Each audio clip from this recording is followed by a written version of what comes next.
A Epístola de Policarpo aos Filipenses 1. Capítulo e elogio dos Filipenses. Capítulo 2. Uma exortação à virtude. Capítulo 3. Expressões ou indignidade pessoal. Capítulo 4. Várias exortações. Capítulo V. Os deveres dos diáconos, jovens e virgens. Capítulo 6. Os deveres dos presbíteros e outros. Capítulo 7. Evite o docetai, e persevere no jejum e na oração. Capítulo 8. Perseverar em esperança e paciência. Capítulo 9. Paciência inculcada. Capítulo X. Exortação à prática da virtude. 55. Capítulo 11. Expressão de luta por conta de valência. Capítulo 12. Exortação a várias graças. Capítulo 13. Sobre a transmissão de epístolas. Capítulo 14. Conclusão.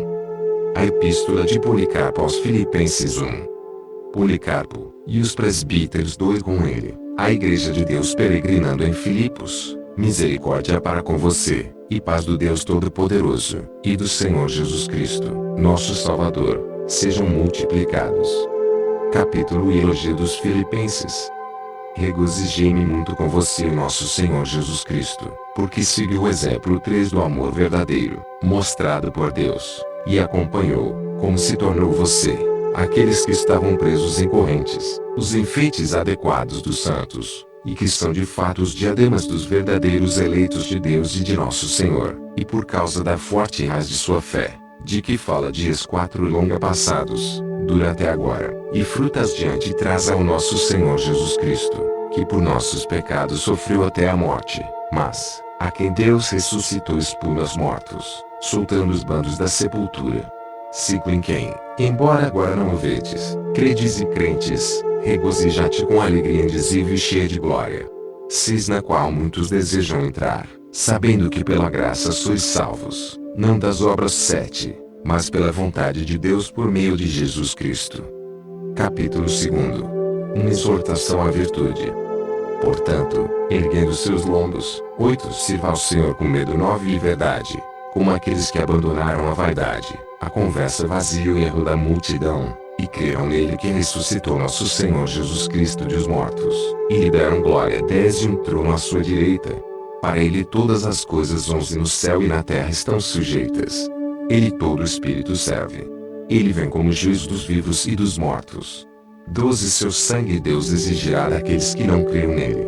13 Mas que o ressuscitou dentre os mortos ressuscitará. 14 Suba também a nós, se fizermos sua vontade, e andarmos em seus mandamentos, e amarmos o que ele amou, mantendo-nos de toda injustiça, cobiça, amor ao dinheiro, maldade, falso testemunho, não tornando mal pelo mal, ou os trilhos por trilhos. 15 Ou soprando por golpe, ou amaldiçoando por maldição, mas tendo em mente o que o Senhor disse em seu ensino, não julgue, para que não sejais julgados. 16 Perdoe, e será perdoado. 17 Seja misericordioso, para obter misericórdia. 18 Com que medida você mede, isso será medido novamente para você. 19 Mais uma vez, bem-aventurados os pobres e os que são perseguidos por justiça, pelo bem, porque deles é o reino de Deus.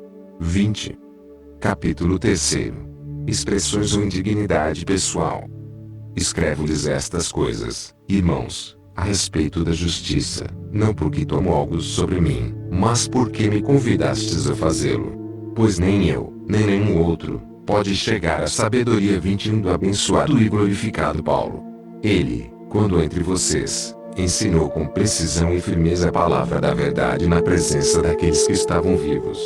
E quando ausente de você, ele escreveu uma carta. 22 Que, se você estudar cuidadosamente, descobrirá que é o meio de edificá-lo na fé que lhe foi dado e que, sendo seguida pela esperança e precedida pelo amor a Deus e a Cristo e ao próximo, é mãe de todos nós.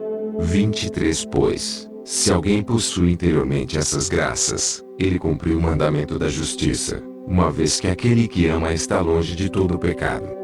Capítulo 4. Várias exortações. Mas o amor ao dinheiro é a raiz de todos os males.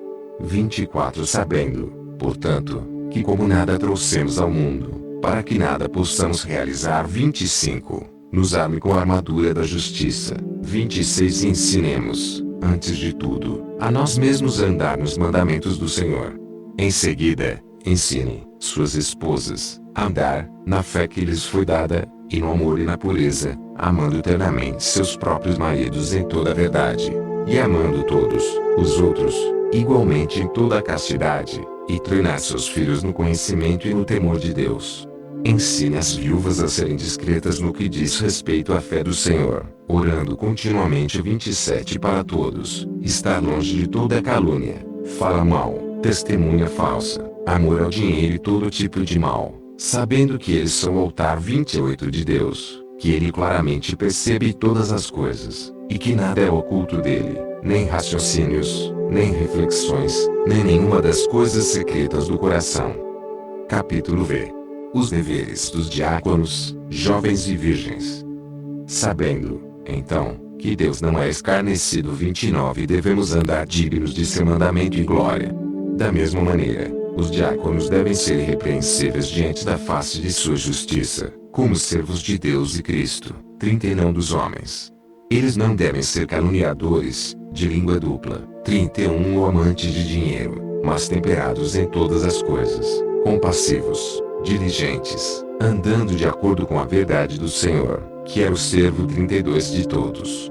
Se agradar a Deus neste mundo, receberemos também o mundo do futuro, de acordo como Ele nos prometeu que Ele nos ressuscitará dos mortos, e que se vivermos 33 dignamente dele, também reinaremos juntos com Ele. 34 Desde que acreditemos.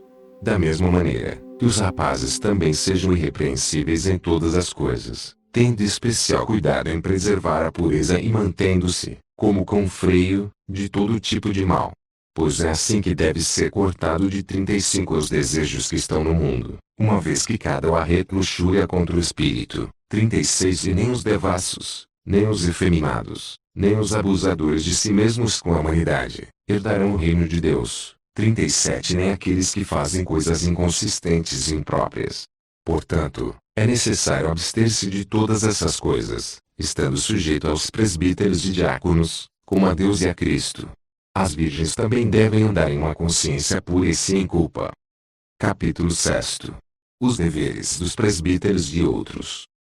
E que os presbíteros sejam compassivos e misericordiosos com todos, trazendo de volta aqueles que vagam, visitando todos os doentes, e não negligenciando a viúva, o órfão ou o pobre, mas sempre provendo o que está se tornando aos olhos de Deus e homem. 38 Abster-se de toda ira, respeito pelas pessoas e julgamento injusto, ficar longe de toda avareza, não acreditar rapidamente um relato maligno a ninguém, sem julgamento severo, como sabendo que todos estamos sob uma dívida de pecado.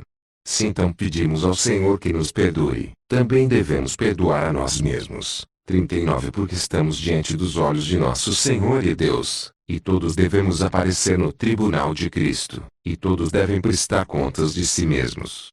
40 Vamos então servi-lo com medo e com toda a reverência, como Ele próprio nos ordenou, e como os apóstolos que nos pregaram o Evangelho, e os profetas que proclamavam de antemão a vinda do Senhor, nos ensinaram da mesma maneira.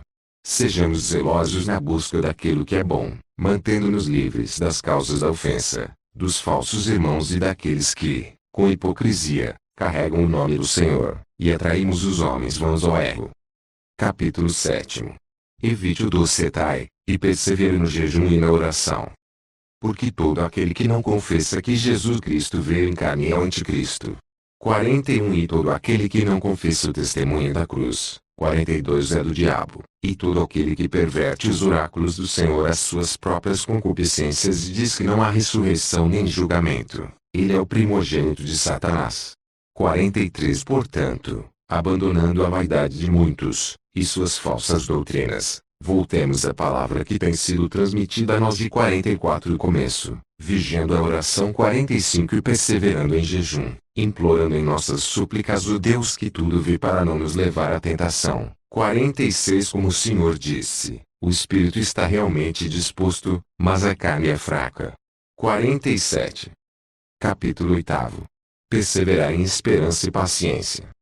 Vamos perseverar continuamente em nossa esperança, e o penhor de nossa justiça, que é Jesus Cristo, que levou nossos pecados em seu próprio corpo à árvore. 48 Que não picaram, nem se achou dolo em sua boca. 49 Mas suportou todas as coisas por nós, para que pudéssemos viver nele. 50 Sejamos então imitadores de sua paciência, e se sofrermos 51 por causa do seu nome, vamos glorificá-lo. 52 Pois ele nos deu este exemplo. 53 Em si mesmo, e cremos que esse é o caso. Capítulo 9. Paciência inculcada. Exorto todos vocês, portanto, a obedecer a palavra da justiça e a exercer toda a paciência, como a que vimos diante de seus olhos, não apenas no caso dos bem-aventurados Inácio, Zósimo e Rufus, mas também em outros entre vós, e no próprio Paulo e no resto dos apóstolos.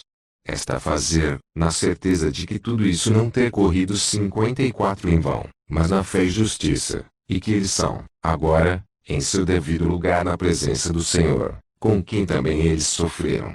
Pois eles não amaram o mundo atual, mas aquele que morreu por nós e por nós foi ressuscitado por Deus dentre os mortos. Capítulo X. Exortação à prática da virtude. 55. Permaneçam firmes, portanto, nessas coisas, e sigam o exemplo do Senhor, sendo firmes e imutáveis na fé, amando a irmandade. 56 E sendo apegados um ao outro, unidos na verdade, exibindo a mansidão do Senhor em sua relação com o outro, e desprezando ninguém. Quando você pode fazer o bem, não adie, porque a esmola livra da morte. 57 Todos vocês se sujeitem uns aos outros. 58 Tendo sua conduta irrepreensível entre os gentios. 59 Para que ambos recebam louvores por suas boas obras, e o Senhor não seja blasfemado por você. Mas aí daquele por quem o nome de o Senhor é blasfemado. 60 Ensine, portanto, sobriedade a todos, e manifeste-a também em sua própria conduta. Capítulo 11. Expressão de luta por conta de Valens. Sinto muito por Valens, que já foi presbítero entre vocês, porque ele entende muito pouco o lugar que lhe foi dado, na igreja. Exorto-vos, portanto, a se abster da cobiça. 61 E a ser casto e verdadeiro. Abstenha-se de toda forma de maldade. 62 Porque, se um homem não pode governar a si mesmo em tais assuntos, como os ordenará a outros? Se um homem não se mantiver de cobiça, 63 será imundo pela idolatria e será julgado como um dos pagãos. Mas quem de nós é ignorante do julgamento do Senhor? Não sabemos que os santos julgarão o mundo. 64 Como Paulo ensina. Mas eu nunca vi nem ouvi falar de alguma coisa entre vocês, no meio de quem o abençoado Paulo trabalhava e que são elogiados. 65 No início de sua epístola. Pois ele se orgulha de todas as igrejas que somente então conheciam o Senhor, mas nós, de Esmirna, ainda não o conhecíamos. Estou profundamente triste, portanto, irmãos, por ele, Valens, e sua esposa, a quem o Senhor concede verdadeiro arrependimento. E então seja moderado em relação a esse assunto, e não conte como inimigos. 66 Mas chame-os de volta como membros sofredores e perdidos, para que possa salvar todo o seu corpo. Pois, agindo assim, edificareis a vós mesmos. 67. Capítulo 12. Exortação a várias graças. Pois eu confio que você é bem versado nas Escrituras Sagradas, e que nada é escondido de você, mas para mim esse privilégio ainda não foi concedido. 68 É declarado então nestas Escrituras: fiquem irados, e não peque. 69 Não se ponha o sol sobre a sua ira. 70 Feliz quem se lembra de 71 Isso, que acredito ser o seu caso. Mas que o Deus e Pai de nosso Senhor Jesus Cristo, e o próprio Jesus Cristo, que é o Filho de Deus, e nosso eterno sumo sacerdote, vos edifiquem em fé e verdade, e em toda mansidão, paciência, longanimidade, tolerância e pureza, e que ele possa conceder muito e uma porção entre seus santos, e conosco, e sobre todos os que estão sob o céu, que crerão em nosso Senhor Jesus Cristo, e em seu Pai, que ressuscitou dentre os mortos. 72 Orem por todos os santos, orem também pelos reis. 73 E potentados, e príncipes, e pelos que te perseguem e odeiam. 74 E pelos inimigos da cruz, para que seus frutos sejam manifestos a todos, e que vocês possam seja perfeito nele. Capítulo 13. Sobre a transmissão de epístolas. Você e Inácio 75 me escreveram que, se alguém, desse lugar, para a Síria, ele deveria levar sua carta a 76, a qual solicitação atenderei se encontrar uma oportunidade adequada, pessoalmente ou através de alguma outra atuação para mim, para que seu desejo seja realizado. As epístolas de Inácio escritas por ele 77 para nós, e todo o resto, de suas epístolas, que temos por nós, enviamos a você, como você solicitou. Eles estão subordinados a essa epístola, e por eles podem ser grandemente beneficiados, pois eles tratam de fé e paciência, e todas as coisas que tendem à edificação em nosso Senhor. Qualquer 78 mais algumas informações que você pode ter obtido respeitando tanto o próprio Inácio, e aqueles que eram 79 com ele, tem a bondade de nos dar a conhecer 80. Capítulo 14. Conclusão. Estas coisas vos escrevo a você por Crescente, a quem até o presente 81 tempo tenho recomendado para vós, e que agora recomendo. Pois ele agiu incansavelmente entre nós, e eu creio também entre vocês. Além disso, estimareis sua irmã quando ela vier a você. Esteja seguro no Senhor Jesus Cristo. A graça esteja com todos vocês.